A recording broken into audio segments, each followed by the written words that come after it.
сәлеметсіздер ме? Бүгін біз сіздермен анар шырынын үй жағдайында қалай жасауға болатындығын сіздермен бөлісеміз.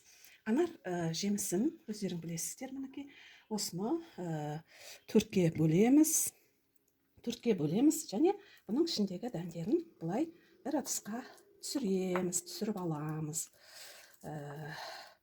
Түсіріп әбден болғаннан кейін жаңағы бұны ары қарай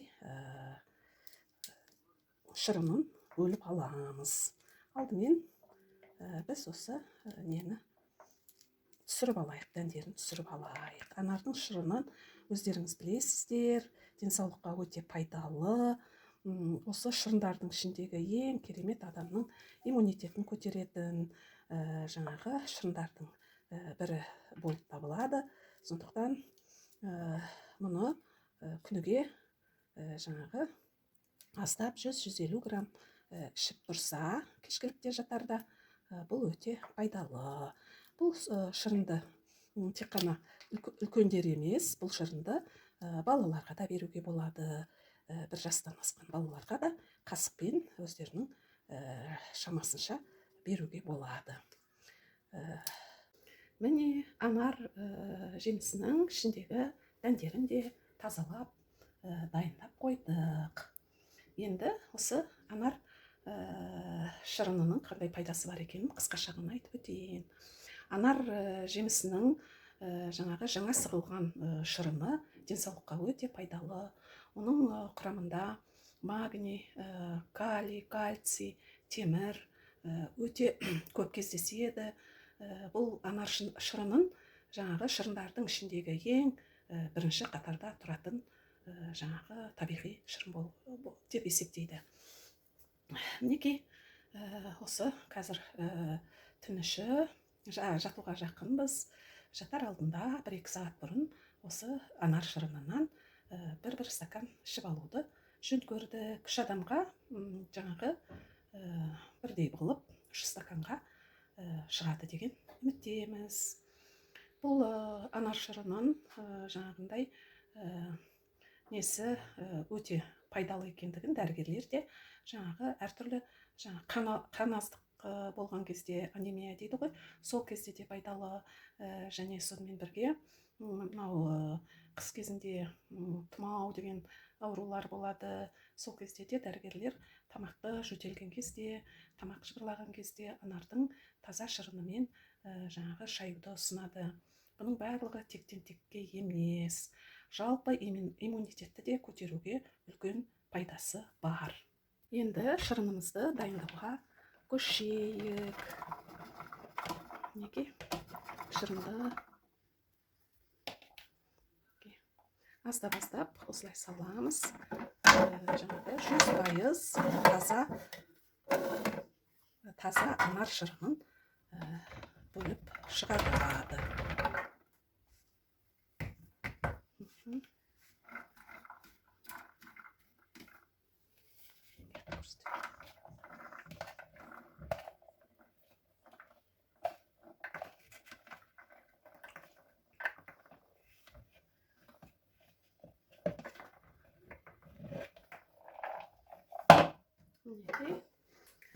Мына жерге анар шырынын ал енді қазір ал қосамыз.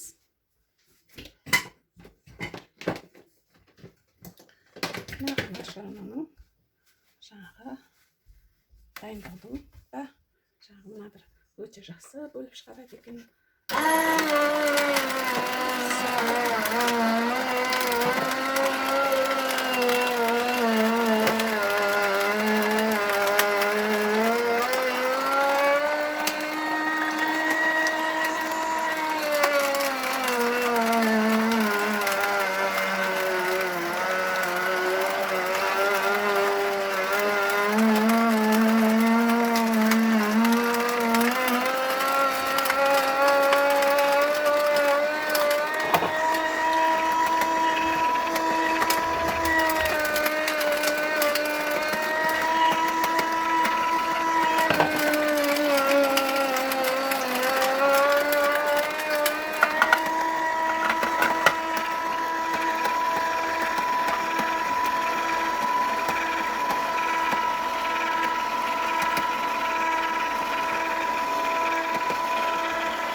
байқасаңыздар, таза 100% анар шырынын бөліп шығарды.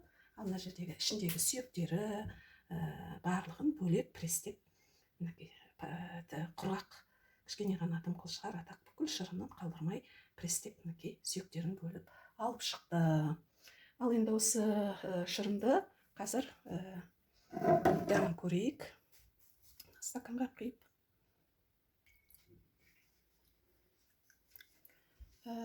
Бұл шырынды дайындауға мынау 3 стакан шырын шықты. Жаңа 1 стакан уже құйдық. Мына жерде тағы да 1 стакан. Былай қарасақ, енді үшіншісі әлде де тағы да 1 стаканға жететіндей бар. Бұл осындай 3 стакан сотқа 3 граната жұмсалды. Тым үлкен емес, орташа, жаңа суретте болған алдында сол үшеуі жұмсалды. Ал енді дәмін көрейік.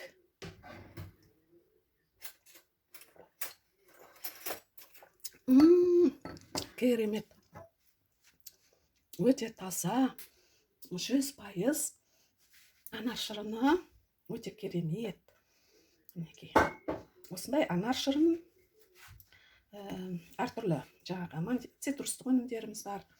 Кез келгенін осылай жаңағы жатар алдында 1-2 сағат бұрын кешкі тағамнан кейін осылай ішіп жатса, адамның денсаулығы міндетті түрде мықты болары анық.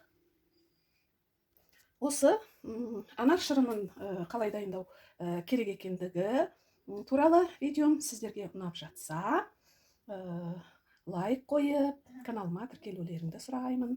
Басқа да жаңағы алмадан, алма мен морковты қосып, сәбізді қосып, кез келген жаңағы жемістерден осындай шырындар жасауға болады.